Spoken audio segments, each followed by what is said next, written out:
সুমিতা দেবী ছিলেন বাংলাদেশের জনপ্রিয় একজন অভিনয় শিল্পী। তিনি নাটক ও চলচ্চিত্রে অভিনয় করতেন। সুমিতা দেবী 1936 সালের 2 ফেব্রুয়ারি বাংলাদেশের মানিকগঞ্জ জেলায় জন্মগ্রহণ করেন। তার প্রকৃত নাম হেনা ভট্টাচার্য। চলচ্চিত্রকার ফতেহ লোহানী আসিয়া ছবিতে হেনা নাম পাল্টিয়ে সুমিতা দেবী রাখেন। তার পারিবারিক নাম হেনা ভট্টাচার্য। অমূল্য লাহিড়ী নামীয় এক ব্যক্তির সাথে তার বিয়ে হলেও পরবর্তীকালে তাদের মধ্যে বিবাহ বিচ্ছেদ ঘটে। পরবর্তীতে চলচ্চিত্র জগতে প্রবেশের পর বাংলাদেশের চলচ্চিত্র জগতের অন্যতম পথিকৃৎ ও প্রখ্যাত বুদ্ধিজীবী জহির রায়হানের সাথে পরিচিত হন। সুমিতা দেবী পরবর্তীকালে ধর্মান্তরিত হন ও তার নতুন নামকরণ হয় নীলুফার বেগম। অতঃপর তিনি জহির রায়হানের সাথে বিবাহ বন্ধনে আবদ্ধ হন 1961 সালে। তাদের সংসারে 2 পুত্র সন্তান রয়েছে। অনল রায়হান তাদেরই একজন। বিশিষ্ট চলচ্চিত্রকার ফতেহ লোহানী কর্তৃক আসিয়া ছবিতে নাম পাল্টিয়ে সুমিতা দেবী রাখা হয়েছিল।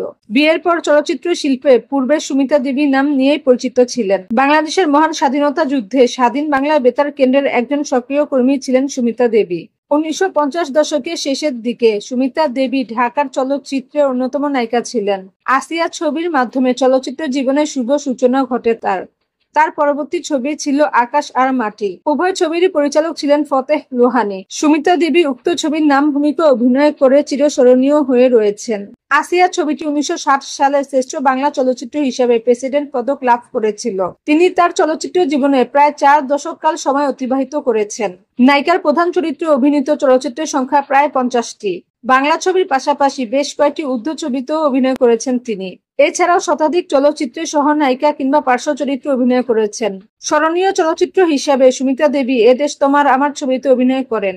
ছবিটি 1959 সালের, যা আসিয়া ছবিটির পূর্বে মুক্তি পায়।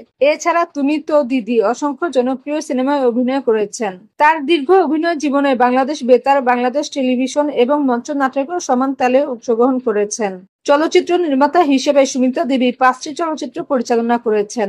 2000 সালে তিনি স্বল্পদৈর্ঘ্য চলচ্চিত্র ফুলকুমার ছবিতে সর্বশেষ অভিনয় করেছিলেন। সুমিতা দেবী 6 জানুয়ারি 2004 সালে মৃত্যুবরণ করেন।